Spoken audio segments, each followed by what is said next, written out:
Buenas noches, Neidy, Paola, Fernando, buenas noches. Buenas noches, licenciada. ¿Qué tal, Neidy? ¿Cómo estás?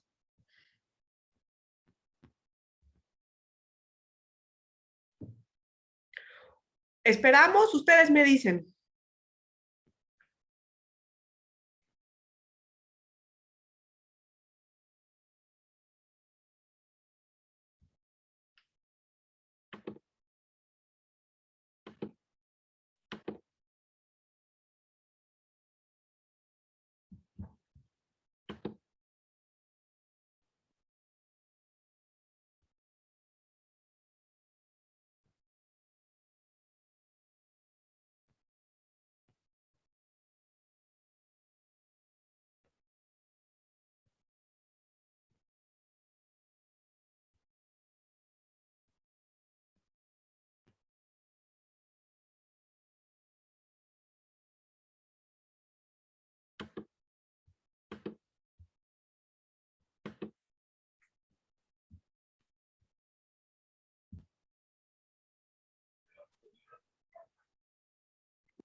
¿Hasta qué hora suelen esperar normalmente?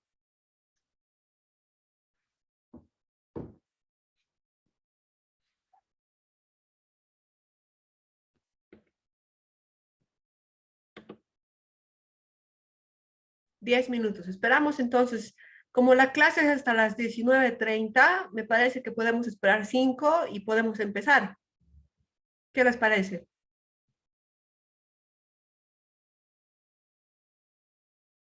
Fernando, no sé qué te parece esto.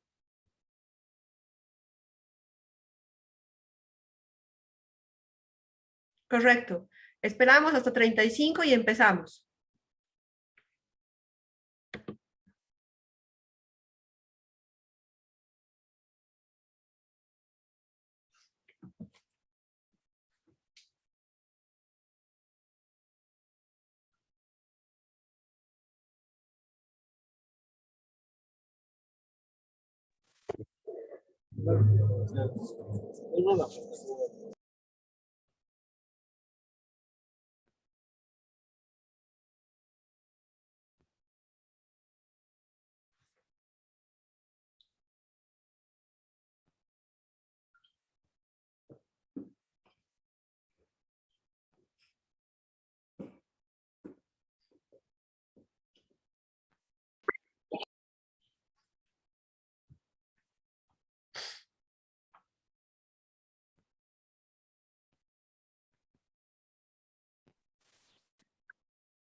Bueno, me parece que podemos empezar. Buenas noches a todos, ¿cómo están? Veo que hay algunos nombres que yo no recuerdo, que seguramente recién han entrado a esta clase. Mi nombre es Karina Terceros. Ya teníamos un recorrido avanzado, no sé si estoy en lo correcto, pero hay algunos que no estaban en la anterior clase. No voy a volver a repetir todo lo que he repetido en la anterior clase porque tenemos el tiempo así muy cabalito para todo. De todas formas, les quiero compartir esto que habíamos mostrado. Entiendo que la plataforma para todos ya está habilitada. Les estoy compartiendo en este momento la plataforma. A ver, ahí está. Entiendo que todos ya tienen habilitado el módulo respectivo. Lo que les estoy compartiendo en este momento es el orden en el que he puesto la bibliografía. Todo lo que vamos a comentar hoy es de, bueno, es de varios libros en realidad y de mi experiencia, pero está puntualizado específicamente en el libro en el que estoy señalando con la manito aquí, El psicólogo en el ámbito hospitalario, de Remos y Arranz. Es un libro que, como les había dicho, lo he comprado para ustedes, no está online más que aquí en la plataforma para que ustedes lo puedan descargar. Es un regalo mío para ustedes, así que les sugiero que descarguen toda esta bibliografía. He ordenado en función a lo que más utilizo, a lo que menos utilizo. Entiendo que ya todos pueden ver la plataforma. ¿Me confirman si ya todos pueden ver la plataforma? Sí, listo, ya se puede descargar los archivos. Perfecto. También en la unidad 1, que es la que concluimos el día de hoy, tenemos un forito que he abierto que habla sobre la realidad hospitalaria en nuestro país. Es para el 3 de agosto, o sea, es para hacerlo estos días hasta el próximo sábado que tenemos feriado. Lo que tienen que hacer es, añadiendo un nuevo tema de debate, tienen que eso, punto de vista como lo ha hecho Fernando, eh, describir cómo es la experiencia de hospitalización en nuestro país, cómo es estar hospitalizado en nuestro país dentro de sus precariedades, dentro de sus limitaciones. Es una actividad propiamente foro de comentarios, de participaciones. Vale nota en todo caso, pero más allá de la nota, lo que me gustaría es que abramos el diálogo sobre la realidad hospitalaria en nuestro país. Tiene características muy particulares de ser paciente aquí en Bolivia y bueno, vamos hablando de eso. Así que eso para pensar un poco lo que es la plataforma. Otra vez me voy atrás, les muestro que están todos los libros puestos así como tal. Volvemos a el capítulo número 1 sobre el psicólogo en el ámbito hospitalario. Les vuelvo a compartir ahora mis diapositivas. ¿Me confirman si ven mis diapositivas, por favor? Sí se ve, Lice. Perfecto. Entonces, seguimos viendo algunas conceptualizaciones generales para pensar el paciente hospitalizado como tal. Habíamos quedado en la anterior clase y hoy cerramos con eso. El objetivo del módulo es acercarnos teóricamente a los modelos de intervención psicológica dentro de la psicología clínica y de la salud, para así ustedes puedan diseñar un plan de acción dentro de sus fuentes laborales, de las que muchos tienen ya en el hospital o en distintas instituciones, pero ya dentro de los marcos de la intervención hospitalaria como tal. Todos los libros que tienen son específicos para pensar la intervención hospitalaria. Toditos, toditos, toditos, así que vale mucho la pena revisarlos. Son muy específicos.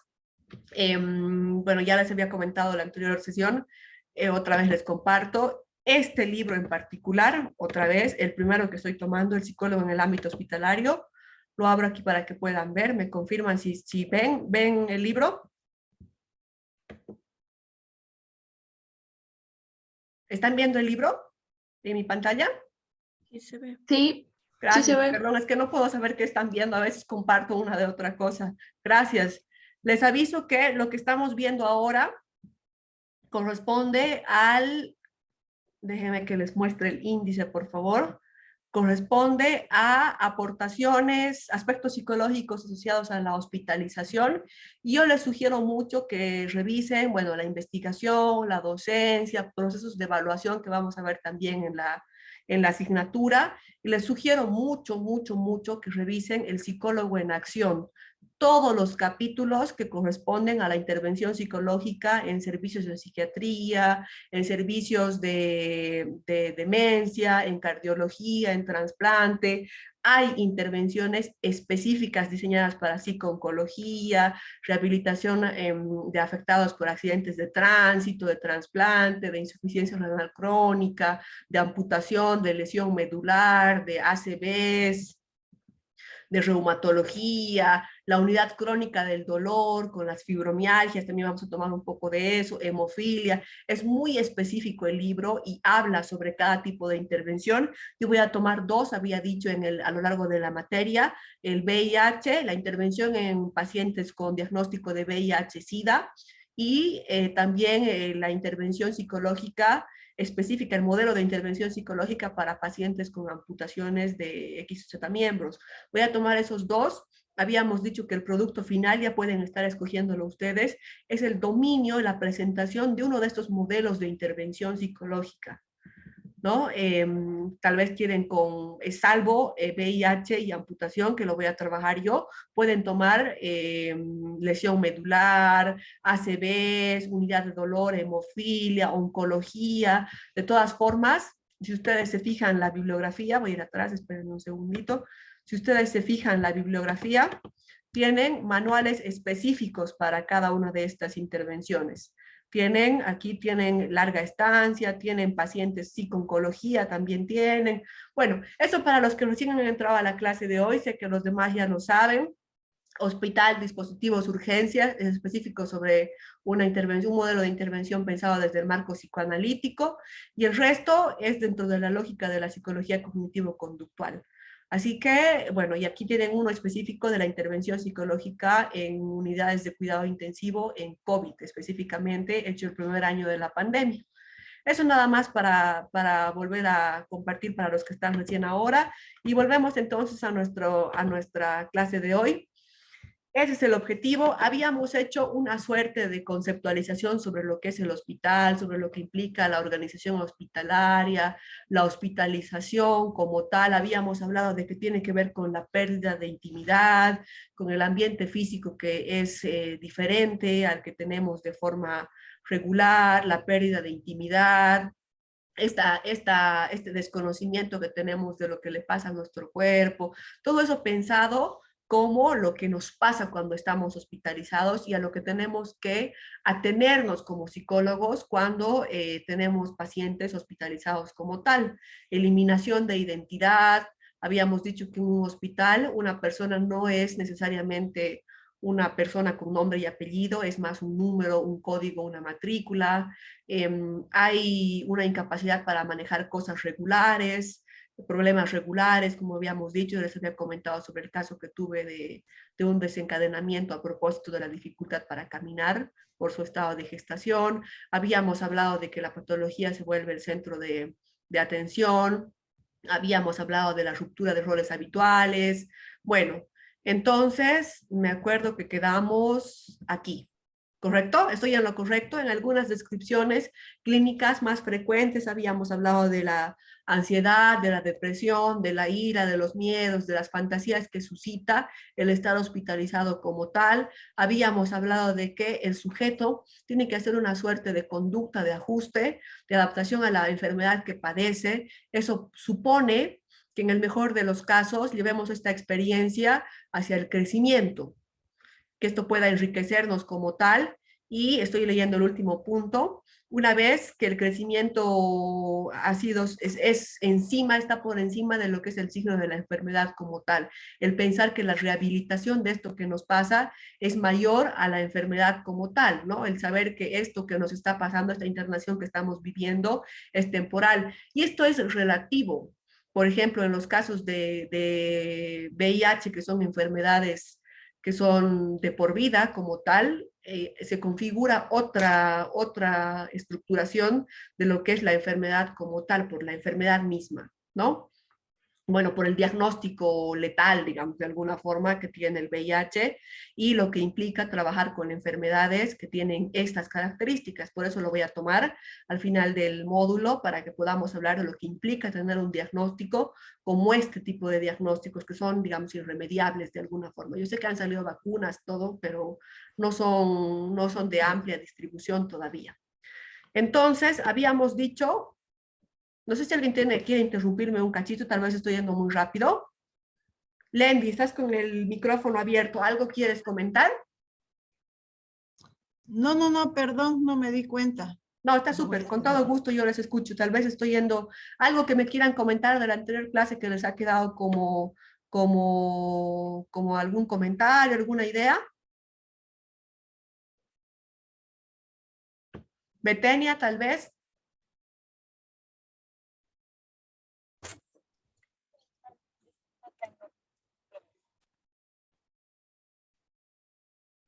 Celi.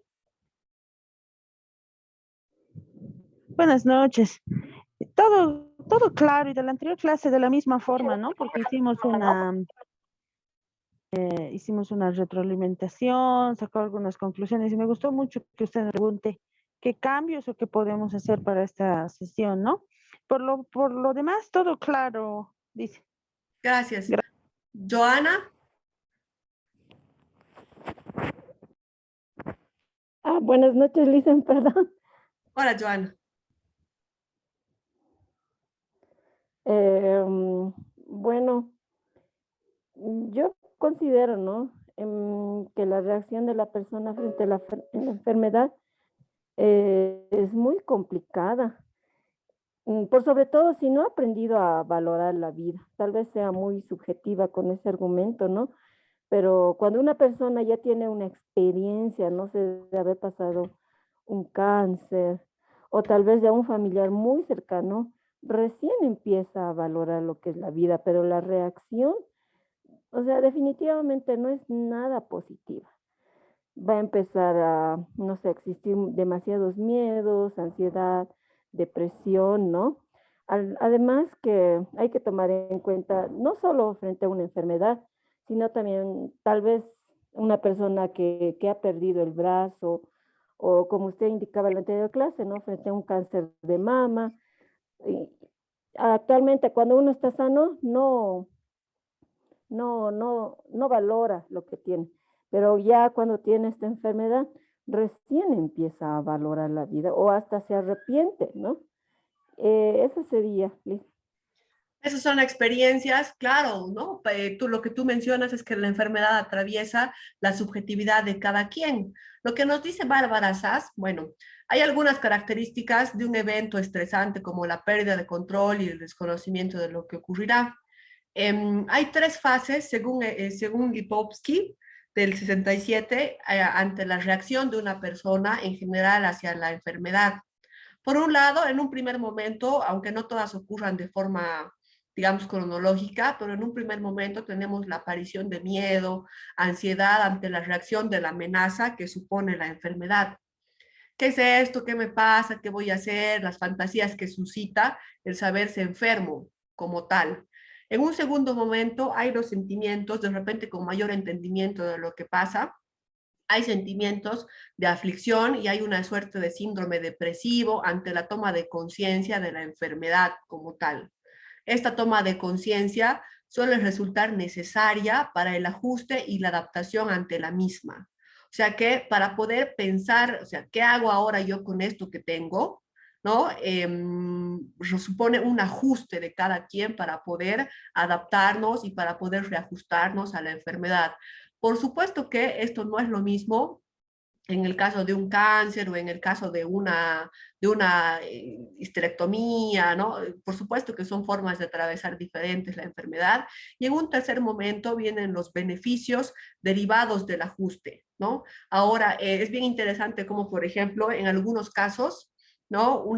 Eso pasa comúnmente con la gente que tiene como acercamiento a la gente, los artistas, por ejemplo, que han tenido algún diagnóstico de algo terminal, se han vuelto después amplios activistas contra esto que les pasaba. Obviamente que esto es porque tienen recursos y tienen alcances, pero en un tercer momento de su diagnóstico se han vuelto como activistas de esta enfermedad que les pasaba y para concientizar, para generar, digamos, conocimiento sobre esta enfermedad, se han vuelto activistas. ¿No? Eso me parece interesante. Ha pasado con varios artistas, por ejemplo, después de vivir la enfermedad que les ha llevado a la muerte, ha habido un momento en el cual han sido amplios activistas de la enfermedad como tal. Esos son un poco los beneficios derivados del ajuste. Una vez que ya sabes que tienes este diagnóstico, bueno, ¿qué haces ahora con este diagnóstico? Es muy subjetivo y es muy de cada quien y es precisamente lo que es bien variado en cada institución en la que estamos como tal. Es muy variado, porque lo que hace cada quien con su enfermedad es bien relativo también. Y no hay, por supuesto, una forma mejor que la otra, pero sí hay formas más adaptables que otras. Vamos a ver, más adaptadas que otras. Entonces, esto también tiene que ver con los recursos de cada individuo, los recursos personales. Un elemento importante son las expectativas que tienen los individuos ante la enfermedad, es decir, qué creencias, qué conjunto de ideas tienen específicas que resultan cambiantes y se van relaborando a partir de la información. Yo he tenido casos en los que se les ha dado el diagnóstico de VIH, por ejemplo, y por el desconocimiento de lo que implica un diagnóstico tan letal de VIH, lo han tomado como si nada, ¿no? Incluso la adherencia a la medicación ha sido muy baja por el desconocimiento que se tiene sobre la gravedad de la enfermedad, ¿no? Entonces, es parte del tratamiento, vamos a ver ahora, es el parte del plan de acción para la adherencia a la medicación, lo que también los psicólogos tenemos que hacer, a veces por desconocimiento de la magnitud de la enfermedad, el sujeto no toma su medicación.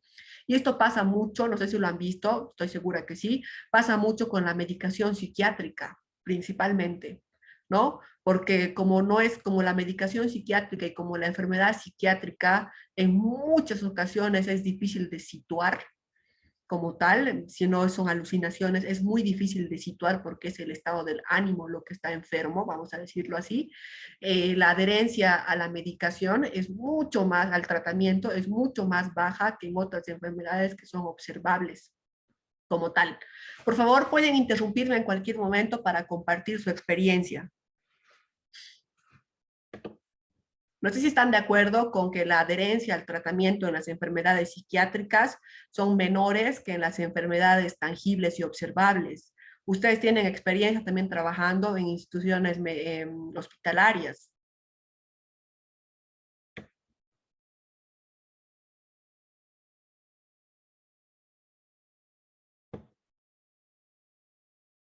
Brown, Celi, Dani, Betenia, los que están trabajando en instituciones hospitalarias, seguro que han visto que la gente se apega al tratamiento con mayor facilidad cuando es una enfermedad que conocen, que cuando es una enfermedad. Pues, Te escucho. sí, porque por lo menos aquí en la institución la peor recaída o cuando vuelven los pacientes psiquiátricos es justo porque dejan la medicación, ¿no? No es porque se ponen peor o porque el cuadro empeoró o X situación, sino que no continúan con la medicación, ¿no? Y eso dices que no sabía que tenía que continuar con la medicación y lo he dejado y recaen, ¿no? Vuelven otra vez a ser atendidos por psiquiatría. Perfecto. Sí, además, bueno, y eso supone que hablemos de lo que es la psicoeducación también como tal. Nos toca a los psicólogos dar información y explicar sobre lo que tiene que ver con esa enfermedad. Les decía, yo he visto gente que ha tomado muy ligeramente el diagnóstico de VIH por desconocimiento de lo que implica tener VIH, y eso pasa y pasa mucho.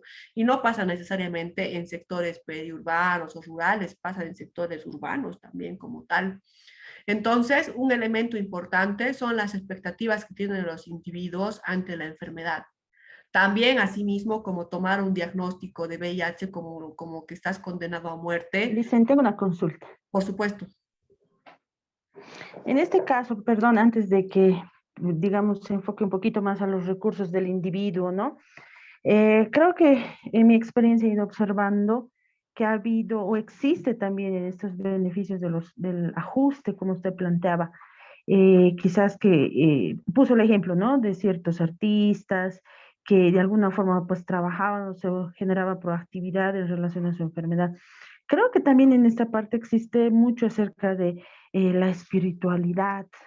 He observado bastante, identificado varios casos en los cuales los enfermos se han pues sujetado, han generado cierta contención también ellos mismos, pero relacionada a lo que es la espiritualidad, ¿no?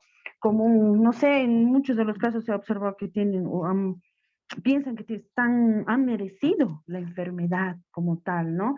Que ha sido creada por Dios, que Dios los ha castigado. Eso creo que es parte también fundamental, ¿no? De lo que es este beneficio del ajuste, pero también tiene que ver mucho lo cultural, pienso yo, ¿no? No sé qué podría decir al respecto, Lisa. Estoy totalmente de acuerdo contigo, Celi, porque además, bueno, todos sabemos, como psicólogos clínicos que somos, sabemos que en tanto más incertidumbre hay, más nos apegamos a la religiosidad, ¿no? O sea, puede ser una opción para poder un poco explicarnos las cosas.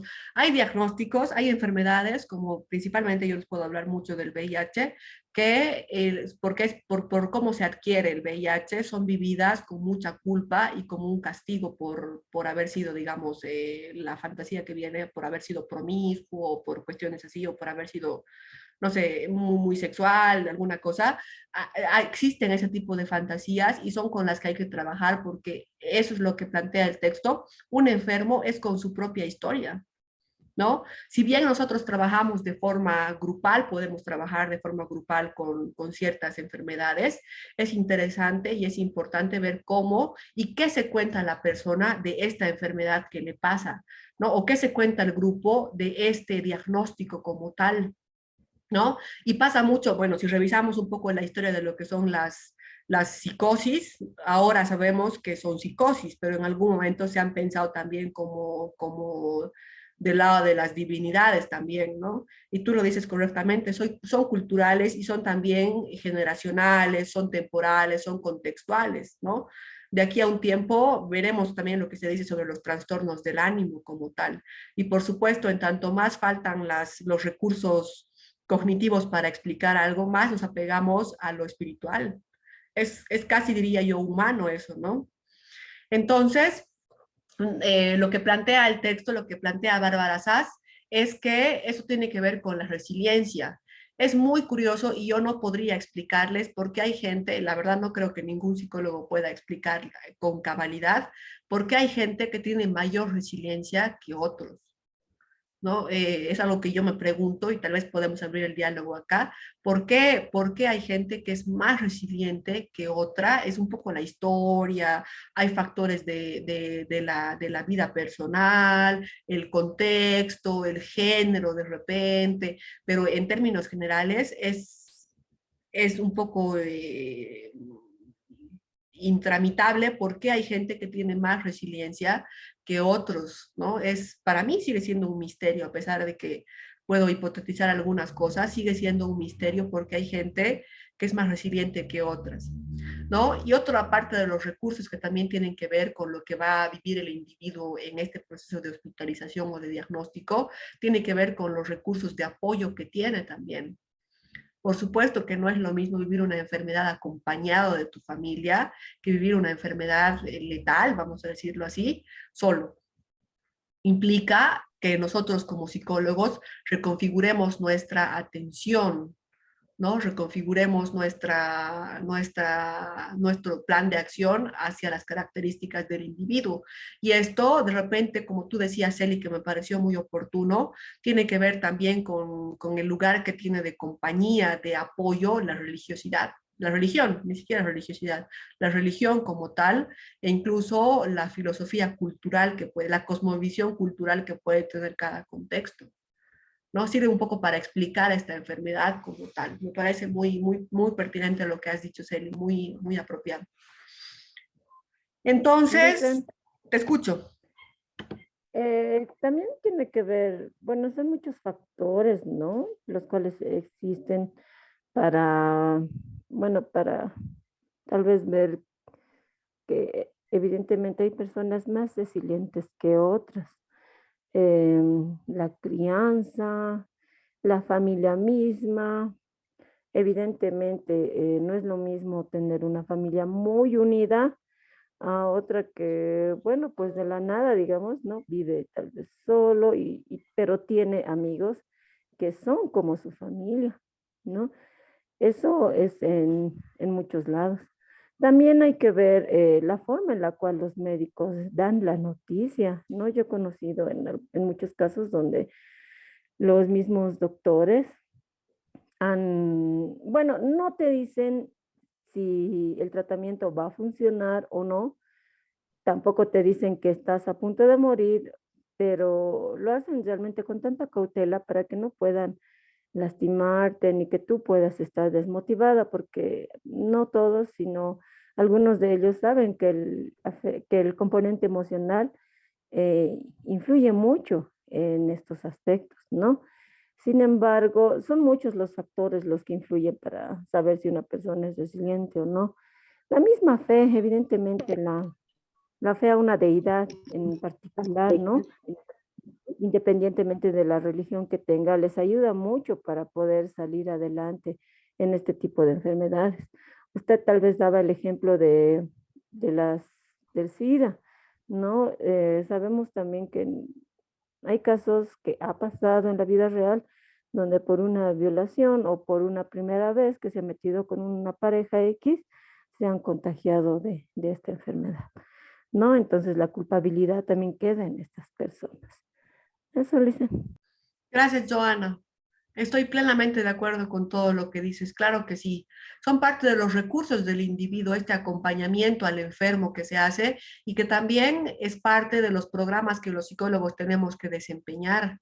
El acompañamiento que se hace cuando tenemos un diagnóstico de VIH o de una amputación, todo el sistema tiene que reconfigurarse a las características de esta enfermedad o en una enfermedad psiquiátrica.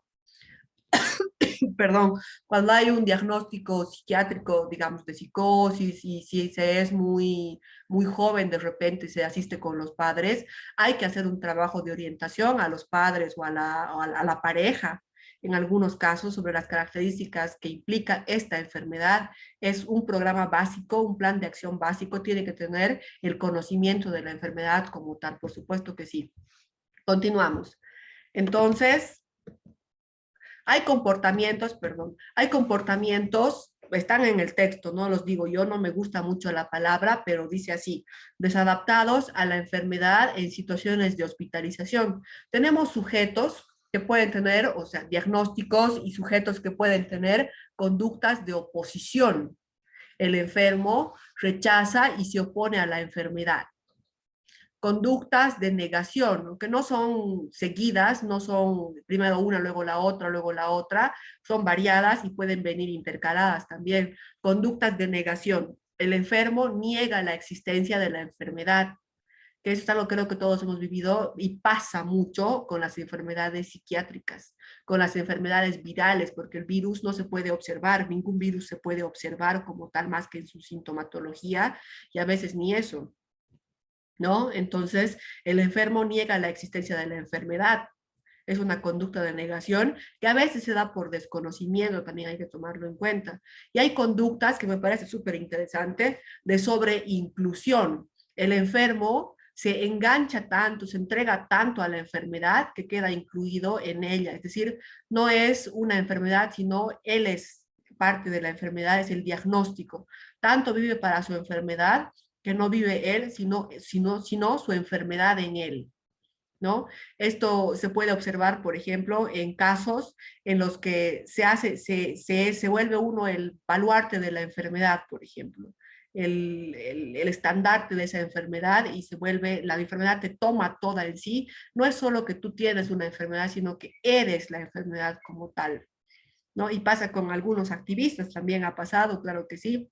Y pasa mucho con algunos diagnósticos psiquiátricos. No es que tienes trastorno bipolar, es que eres bipolar, ¿no? Hay una gran diferencia entre pensar que tienes trastorno bipolar que tienes que manejar a que eres bipolar. Hay una gran diferencia en cómo lo nomina la persona, cómo se nombra y cómo nombra eso que le pasa. No es que tienes depresión, es que eres un deprimido.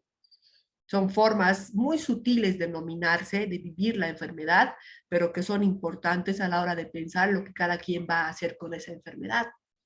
¿Algún comentario sobre esto?